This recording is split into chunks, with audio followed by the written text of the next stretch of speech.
Well, I think such a large and important forum like this is very important for the development of Tibetan medicine. I mean, Tibetan medicine is a very old tradition.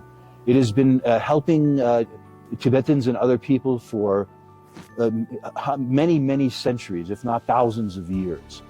Well, I have to really give the government, the Chinese government, credit for preserving the Gyushi.